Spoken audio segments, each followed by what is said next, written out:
और राम मनोहर लोहिया का नाम सुने हैं आप लोग? हाँ, राम मनोहर लोहिया जब इंग्लैंड में गए थे ना, तो एक चप्पल उनका टूट गया, हवाई चप्पल क्या हो गया, टूट गया। तो चप्पलों को ऐसे दाब लिए, एक चप्पल दाब लिए और एक पर से चलने लगे, राइट। और उनको बड़ी बेजोड़ भूख लगी। Good morning, sit down please. Let का प्रयोग आज हम लोग दो तरह से देखेंगे, एक पॉजिटिव वे में और दूसरा निगेटिव वे में, ठीक है। किसका प्रयोग? लेट। मेरे ख्याल से सबको पता है कि लेट का हिंदी क्या होता है, जल्दी बताओ। दो। या इसी का हिंदी होता है देना, लेकिन इसका शाब्दिक अर्थ होता है करने देना या होने देना, ठीक है। अब इसका कंसेप्ट समझिए। करने देना मतलब या होने देना मतलब कोई एक्शन हो रहा है, कोई क्रिया हो रहा है और कोई उसको रोक रहा है, ऑब्जेक्शन लगा रहा है, उसी सिचुएशन में बोलते हैं, ठीक है ना, लेट, जिसका हिंदी होता है दो या देना। जब निगेटिव सेंटेंस पढ़ाएंगे तो देना, आप पॉजिटिव पढ़ाएंगे तो दो। जैसे हम बोलते हैं ना कि मुझे जाने दो, मुझे पढ़ने दो, मुझे लिखने दो, तो देखो तो दो आ रहा है कि नहीं। और उसे जाने मत देना, उसे बोलने मत देना, उसे पढ़ने मत देना, तो मना कर रहा है। इस सेंटेंस में क्या आ रहा है अंत में? देना। उसे बोलने मत देना, तो आ गया ना देना, कोई दिक्कत? तो ये इसका हिंदी हुआ, लेट का जो है हिंदी हुआ दो और देना, लेकिन शाब्दिक अर्थ हुआ करने देना या होने देना, कोई दिक्कत? चलो, पॉजिटिव, पीएस का मतलब होता है पॉजिटिव सेंटेंस, ठीक है ना। और एनएस का मतलब क्या होता है? Negative sentence. स्ट्रक्चर लिख दूं? लिख दूं? चलो, तो स्ट्रक्चर होगा लेट आप प्लस ऑब्जेक्टिव केस, उसके बाद आएगा क्या चीज? OW, यानी कि अदर वर्ड्स। समझ में आ रही है सबको? पॉजिटिव सेंटेंस में मैंने क्या लिखा? लेट, और उसके बाद ऑब्जेक्टिव केस। तो आई का ऑब्जेक्टिव केस क्या होता है? मी। आयु का क्या होता है? यू। और ही का क्या होता है? हिम। और सी का क्या होता है? हर। और दे का क्या होता है? देम। समझ में रही है ना? ये सब क्या है? Objective case. अगर किसी व्यक्ति का नाम आ जाए, जैसे मारिया को जाने दो, मारिया को पढ़ने दो, तो यहां पर जो है अगर नाम आ जाता है तो ज्यों का त्यों लिख देंगे, उसका कोई ऑब्जेक्टिव केस में चेंजिंग नहीं होगा। यानी कि व्यक्ति का नाम रहे तो क्या कहेंगे? ज्यों का त्यों लिख देंगे। जैसे मारिया को जाने दो तो कहेंगे लेट मारिया गो, ठीक है ना। ये अदर वर्ड जो है नहीं, बल्कि यहाँ पर वर्ब ले लो। क्या ले लो बाबू? हाँ, वर्ब ले लो। वर्ब का पहला फॉर्म, उसके बाद OW, यानी कि अदर वर्ड्स, ठीक है। समझ में आ रही है ना? उसे जाने दो तो कहेंगे लेट हिम गो या लेट हर गो। समझ में आ रही है ना? चलो, तो ये रहा क्या चीज? पॉजिटिव। समझ में आ रही है? ये रहा पॉजिटिव। अब निगेटिव का स्ट्रक्चर क्या हो गया, यानी कि निगेटिव सेंटेंस जो यूज करेंगे उसका फ्रेमिंग क्या होगा, स्ट्रक्चर क्या होगा, ठीक है। तो याद रखना, याद रहेगा जी, डोंट, ठीक है। उसके बाद लेट, उसके बाद जल्दी बोलिए, हाँ, उसके बाद ऑब्जेक्टिव, हाँ, उसके बाद रहेगा ऑब्जेक्टिव केस, तब रहेगा वर्ब, तब रहेगा OW, अदर वर्ड्स। कंसेप्ट समझ में आ रहा है या नहीं आ रहा है? आ रहा है। यानी कि NS निगेटिव सेंटेंस में हम डोंट लगाएंगे, उसके बाद जो है लेट लगाएंगे। जैसे उसे जाने मत देना तो कहेंगे डोंट लेट, और यहाँ ऑब्जेक्टिव केस की जगह पर उसे का अंग्रेजी हो जाएगा हिम। अब महिला को कहेंगे तो हर, समझ में रही है ना। तो कहेंगे डोंट लेट हर, आज जाना का गो होता है तो गो कह देंगे, उसे जाने मत देना, तो डोंट लेट हर गो। और उसे घर मत जाने देना तो कहेंगे don't let her go to house, उसे पटना मत जाने देना तो कहेंगे don't let her go to Patna, उसे इंग्लिश में बात मत करने देना तो कहेंगे don't let her talk in English. तो देखो टॉक आ गया वर्ब, इन इंग्लिश क्या हो गया, अदर वर्ड्स। सबका सेंटेंस समझ में आ गया, स्ट्रक्चर समझ में आ गया। इस पर एक और सेंटेंस ले लेते हैं सिंपल सा, ठीक है ना। जैसे माही को इंग्लिश बोलने दो तो क्या कहेंगे, लेट माही, यहाँ ऑब्जेक्टिव किसके जगह पर आ गया, माही, तो लेट माही स्पीक,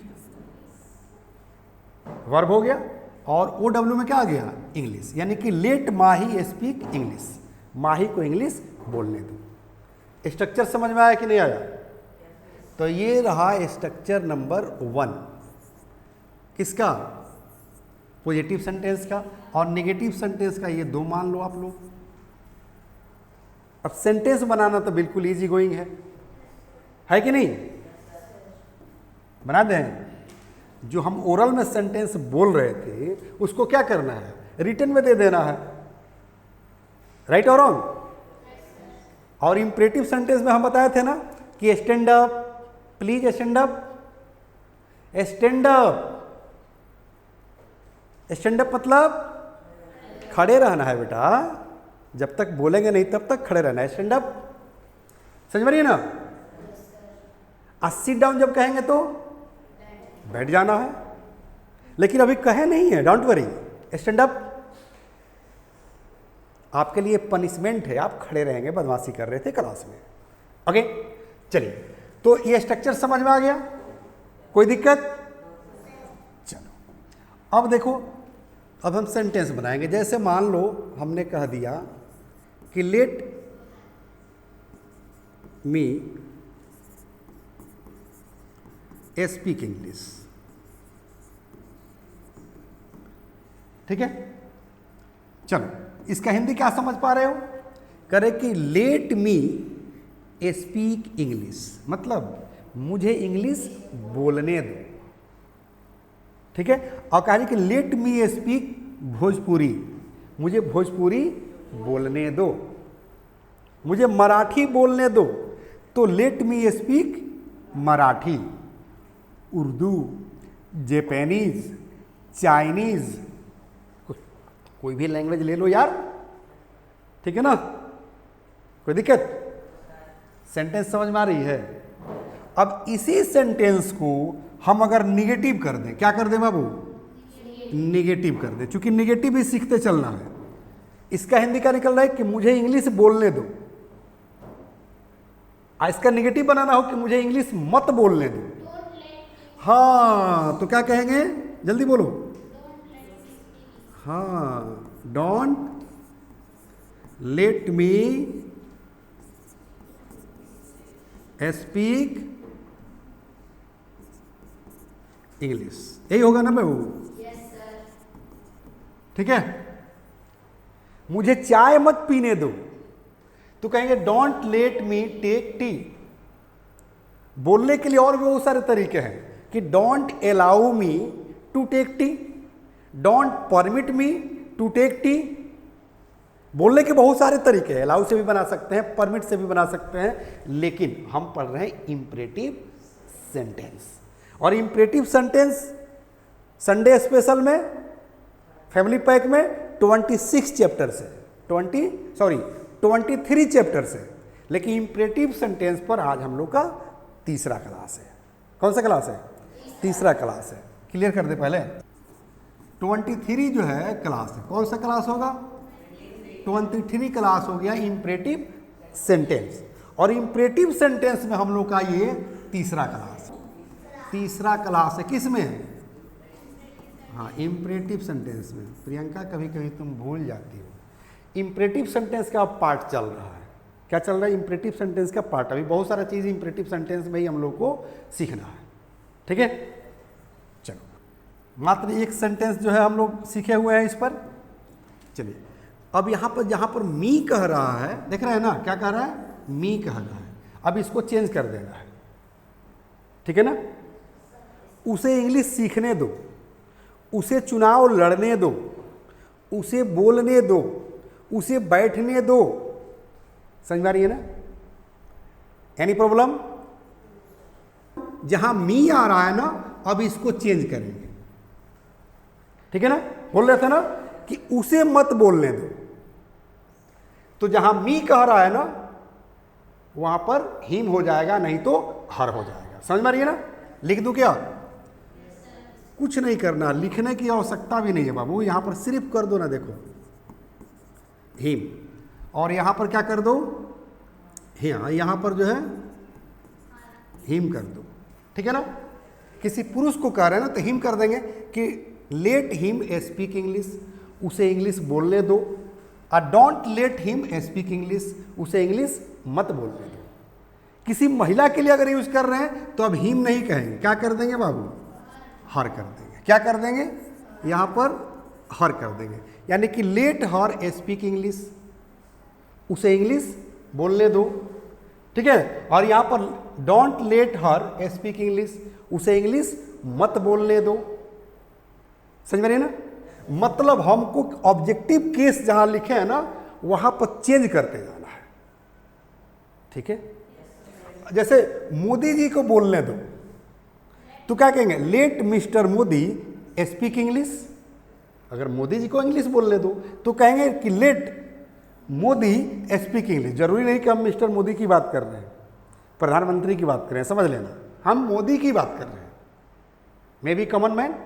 तो कहेंगे क्या चीज़ कि लेट मोदी स्पीक इंग्लिश, मतलब मोदी को इंग्लिश बोलने दो। जब मना करना होगा तो क्या कहेंगे कि don't let Modi speak English, यानी कि मोदी को इंग्लिश मत बोलने दो। अलाउ से भी बना सकते हैं, परमिट से भी बना सकते हैं, जो अभी हम बता रहे थे। कोई दिक्कत? चलो, सबको समझ में आ रहा है, कंसेप्ट क्लियर हो रहा है? उसे चुनाव लड़ने दो, जल्दी बताओ, उसे चुनाव लड़ने दो तो क्या कहेंगे, हाँ लेट हिम। अगर महिला को कह रहे हैं तो हर कर दीजिए।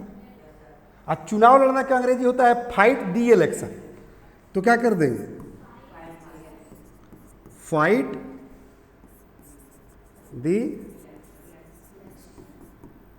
इलेक्शन। समझ में आ रही है?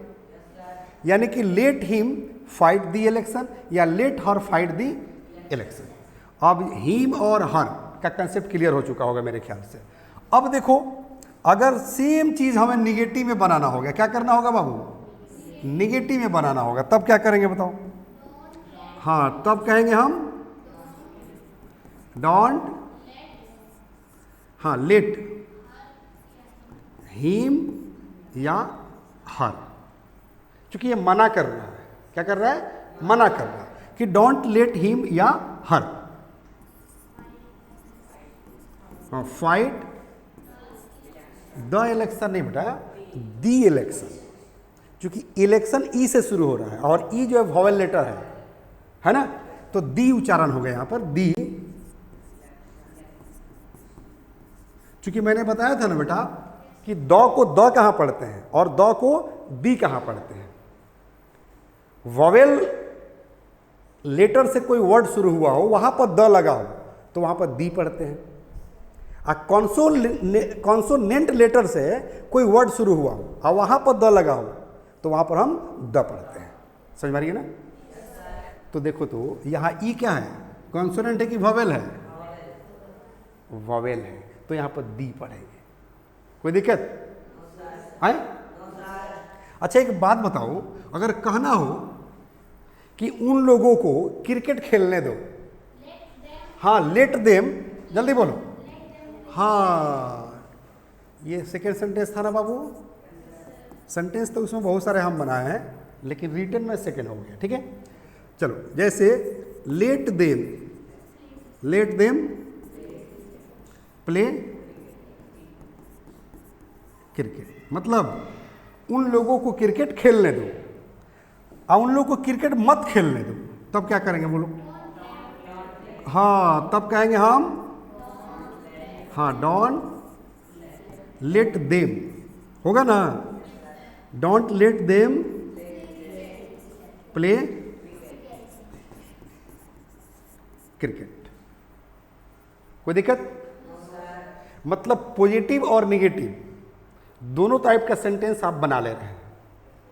प्रियंका को चाय बनाने दो, तो कहेंगे let Priyanka prepare tea because the guest are about to come, the guest are about to reach, माने मेहमान पहुंचने ही वाले हैं। So I request you please let Priyanka prepare tea, coffee, breakfast, right? अब ब्रेकफास्ट नहीं बेटा, रिफ्रेशमेंट। रिफ्रेशमेंट मतलब होता है नाश्ता, अब ब्रेकफास्ट माने तो सुबह के नाश्ता को बोलते हैं। ओके, कोई दिक्कत? अच्छा, मुस्कुराने दो। अच्छा, माही को खाना बनाने दो, तो क्या दिक्कत है? कहेंगे कि लेट माही प्रिपेयर फूड, या लेट माही कुक फूड। कुक माने पकाना होता है। और जब मना करना होगा तो कहेंगे don't let Mahi cook food, हम माही को खाना बनाने मत देना, ना तो खाने में बिगाड़ देगी। चाय मत बनाने देना माही को, कहेंगे don't let Mahi prepare tea because she doesn't have idea to prepare tea, to make tea. चाय बनाने की इसको आइडिया नहीं है, एक्सपीरियंस नहीं है, चाय बिगाड़ देगी। मेहमान आ रहे हैं, हाँ, बेइज्जती करा देगी। समझ में नहीं ना? तो कंसेप्ट सबको समझ में आ गया है? मुझे पैदल जाने दो, कहेंगे मारिया को पैदल जाने दो, तो कहेंगे let Maria go on foot. अब मारिया को पैदल जाने मत देना, हाँ, ना तो धूप का है, बहुत बड़ा धूप है ना, तो नीचे फर्श गर्म है, पैर में क्या पड़ जाएगा?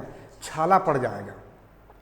गाना सुने हैं ना अमिताभ बच्चन का कि धूप में ना निकला न करो रूप की रानी, कहीं पाँव में छाला ना पड़े जाए। सुना लो ना? और राम मनोहर लोहिया का नाम सुने हैं आप लोग? हाँ, राम मनोहर लोहिया जब इंग्लैंड में गए थे ना, तो एक चप्पल उनका टूट गया, हवाई चप्पल क्या हो गया? टूट गया। तो चप्पलों को ऐसे दब लिए, एक चप्पल दाब लिए और एक बार से चलने लगे, राइट? और उनको बड़ी बेजोड़ भूख लगी, तो एक 5 स्टार होटल में जो है एंट्री भी मार लिए, और उस होटल पर लिखा था कि dogs and Indians not allowed.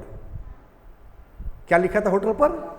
हाँ, उस 5 स्टार होटल पर लिखा था कि dogs and Indians not allowed. एक मर्द मूवी आई थी, देखिएगा, अमिताभ बच्चन के, उसमें अंग्रेज सब पार्टी करता है ना, तो उस पर भी लिखा रहता है कि Indian and dogs not allowed. समझ में ना? इतना नफरत करता था अंग्रेज सब इंडियन लोगों से, ठीक है? लेकिन ये घुस गए रेस्टोरेंट में, चूंकि इनको तो भूख लगी थी।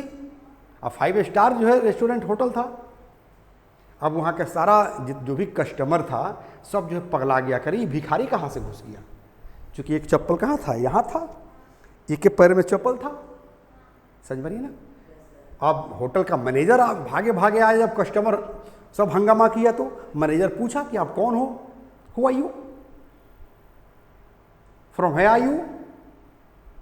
तो कहेगा हम, बोले कि वो लोहिया जी बोले कि हम कहाँ के हैं, ये छोड़ दो, मुझे भूख लगी है, पहले खाना खिलाओ। तो मैनेजर बोला कि बाहर बोर्ड नहीं पढ़े कि Indians and dogs not allowed, and I can guess that you are from India. मैं गेस कर सकता हूँ, अनुमान लगा सकता हूँ तुम इंडिया के रहने वाले हो, according to your language, because you are talking in Hindi. समझ में ना? तो कहे कि हमने बोर्ड नहीं पढ़ा, भूख लगी है, खाना खिलाओ। मचा हंगामा, प्रशासन आई, वहाँ के क्वीन के पास ये मैसेज गया। इंडिया के उस समय प्रधानमंत्री हुआ करते थे पंडित जवाहरलाल नेहरू, ठीक है? जब इनके पास जो है मैसेज आया, किनके पास? पंडित जवाहरलाल नेहरू के पास, कि एक भारत का कोई पागल आदमी आ गया है और इस तरह का जो हरकत कर रहा है, ठीक है ना? तो समझ गए पंडित जवाहरलाल नेहरू को, लग रहा है कि लोहिया जी पहुंच गए हैं लंदन में, ठीक है? जबकि होटल के सामने लिखा है, वहाँ से मैसेज आया कि होटल के सामने लिखा है कि Indian and dogs not allowed. तो प्रधानमंत्री जवाब दिए, देखो कितना सुंदर जवाब है। प्रधानमंत्री यानी कि पंडित जवाहरलाल नेहरू जवाब दिए कि उसको पहले भर पेट आप लोग खाना खिलाइए। तो उनको भरपेट खाना खिलाने के लिए वो बोर्ड हटाना पड़ा वहाँ का कि Indian and dogs not allowed, board हटाना पड़ा। और दूसरा स्टेटमेंट दिए पंडित जवाहरलाल नेहरू कि भारत पुनः गुलाम होना पसंद करेगा, लेकिन एक भारतीय बिना खाना खाए चला है हिंदुस्तान, रिटर्न चला है, ये हिंदुस्तान को पसंद नहीं है। तो बोर्ड हटाया गया, उनको भरपेट खिलाया गया। और वहाँ के मीडिया जुट गई कि बाप रे कितना पावरफुल आदमी है। तो मीडिया वालों ने पूछा, किससे? राम मनोहर लोहिया से स्टेटमेंट लिया कि भैया आप कौन हैं कि भारत सरकार गुलाम होना चाहता है आपके एक प्लेट खाना के लिए, भरपेट खाना के लिए। तो कहे कि मैं कौन हूँ ये तो मैं नहीं बता पाऊंगा, एक मैं भारतीय हूँ इतना ही आप लोग जान लीजिए। लेकिन दुनिया का कौन ऐसा मेडिकल साइंस कहता है कि इस उंगली में कैंसर हो जाए तो इस उंगली को भी काट देना चाहिए? मेरा एक पैर का चप्पल टूट गया है, एक पैर में हम चल रहे हैं ना, तो एक पैर तो मेरा सेफ बचा हुआ है, एक ही पैर में तो छाला पड़ा हुआ है, तो एक पैर का हम इलाज करवा लेंगे। समझ में आ रही है ना? इस स्टेटमेंट से पूरा लंदन हिल गया, पूरा ब्रिटिश गवर्नमेंट हिल गया कि क्या गजब का स्टेटमेंट है। समझ में आ रही ना? कि दुनिया का कौन ऐसा मेडिकल साइंस कहता है कि इस उंगली में कैंसर हो गया तो इसको काट दो और उसके साथ साथ इसको भी काट दो, ऐसा होता है? नहीं। तो मेरा एक चप्पल टूटा था तो टूटे हुए चप्पल को हमने ले लिया, सिलवा लेंगे। और दूसरा चप्पल पहन कर आए हैं कि एक ही पैर में छाला पड़े, दूसरे पैर में छाला न पड़े। Do understand? बहरहाल अब हम बात करते हैं इस चीज़ के। तो ये कंसेप्ट समझ में आ गया ना? मुझे चाय पीने दो, मुझे चाय मत पीने दो, उन लोगों को एक एक करके जाने दो, उन लोगों को एक एक करके मत जाने दो, उसे स्कूल जाने दो, उसे स्कूल मत जाने दो। समझ में आ रही है ना? इस तरह के सेंटेंसेस आप लोग इंग्लिश में बातें कर सकते हैं। आपको एक चीज़ जो है आपको सीखना। हाँ बोलो बेटा। हाँ हाँ, बस उसे कोचिंग जाने दो, स्कूल जाने दो, कॉलेज जाने दो, घर जाने दो, या चाहे पार्क जाने दो, यही तुम्हारा सेंटेंस होगा मेरे ख्याल से। चलो, हम बताए हुए थे आप लोग को प्लीज़, ठीक है बाबू? समझ में आ रही है? क्या बताए थे? प्लीज़। प्लीज़ का मतलब होता है कृपया। जब किसी से हम रिक्वेस्ट करते हैं, अनुरोध करते हैं, विनती करते हैं, तो हम प्लीज़ का प्रयोग करते हैं। ठीक है? कोई दिक्कत? मान लो कि अब किसी को अपने से बड़े आदमी को कहना होगा कि संजीव सर को जाने मत देना। मान लो आपके घर हम गए हुए हैं, आप किसी काम में व्यस्त थे, शादी ब्याह फंक्शन है, आप किसी को कह गए कि देखो संजीव सर को जाने मत देना। समझ में आ रही है ना? कोई दिक्कत? तो ऐसे तो कह नहीं सकते हैं मुझे डायरेक्ट कि उसे जाने मत देना, तो वहाँ प्लीज़ आपको लगाना पड़ेगा कि please don't let Sanjeev sir go. समझ में ना? कोई दिक्कत? एक सेंटेंस लिखे प्लीज लगाकर, जल्दी बोलिए। जैसे मान ली कि हमने कहा कि please let me go, please let me talk, please let me play, तो प्लीज लग गया। हम किसी से इजाजत ले रहे हैं, विनती कर रहे हैं, अनुरोध कर रहे हैं। ठीक है? जब इसका निगेटिव बनाएंगे तो करना कुछ नहीं है, क्या कर देंगे बोलो? प्लीज लगा देंगे बस। अरे प्लीज लगा देंगे, सेंटेंस तो वो सेम रहेगा, ये सेम सेंटेंस रहेगा। ठीक है ना? प्लीज और डोंट लगा देंगे। ठीक है ना? तो कहेंगे प्लीज डोंट लेट मी गो। हाँ, कृपया मुझे जाने मत देना, हमको रोक लेना। हम चाहते हैं कि आज रहें। हाँ, हम तो कहेंगे कि हम जा रहे हैं, मानेंगे नहीं, लेकिन तुम रोक लेना। अरे सर रुक जाइए ना, आज भर रुक जाइए, बड़ी अच्छा पार्टी है। समझ में आ रही है ना? तो कह रहा है कि प्लीज डोंट लेट मी गो, कृपया मुझे जाने मत देना। अब क्या करना है बाबू? कि इसको बदलना है। किसको? ठीक है बाबू? हाँ, वो प्रोनाउन है ना, उसी को बदलना है। अब कृपया उसे जाने दो, तो कहेंगे please let him go. Please let him speak English, please let them play, मैंने कृपया उन लोगों को खेलने दो। अब मना करना होगा तो कहेंगे please don't let them play. समझ में रही ना? मारिया को खड़ा होने दो, कृपया, कृपया मारिया को खड़ा होने दो, तो कहेंगे प्लीज लेट मारिया स्टैंड। कृपया मारिया को खड़ा मत होने देना, हाँ जैसे आएगी खदेड़ देना, तो कहेंगे please don't let Maria stand. समझ में आ रही है ना? मेरे कहने का मतलब है कि आपको प्लीज का यूज करना है अपने से बड़े लोगों के साथ, रेस्पेक्ट में। आदर सूचक वर्ड है ये। क्या है? आदर सूचक वर्ड है। मेरे ख्याल से आप लोग कर सकते हैं। एवरीवन कर सकते हैं? Everyone? Any doubt on this chapter? So permanent कहाँ मिलेगा बता दें? हाँ, English plus by Sanjeev Sivani को। आप यूट्यूब पर जाइए और चाहे प्ले स्टोर से ऐप पर जाइए, आपको कोर्स मिलेगा फैमिली पैक। क्योंकि पूरे परिवार के लोगों के लिए इंग्लिश यहाँ अवेलेबल है, इसलिए कोर्स का ही नाम है फैमिली पैक इंग्लिश सीखे। कोई दिक्कत? और आप लोग ये किट पढ़ते हैं ना, ये किताबें पढ़ते हैं, तो ऑनलाइन के भैया लोग को बता दिया जाए कि उन लोग को भी यही किताबें पढ़ना है। 5 किताबें, पुस्तकें नहीं अंग्रेजी सिखाने का जादू है और फैमिली पैक इंग्लिश सीखे। राइट और रॉन्ग?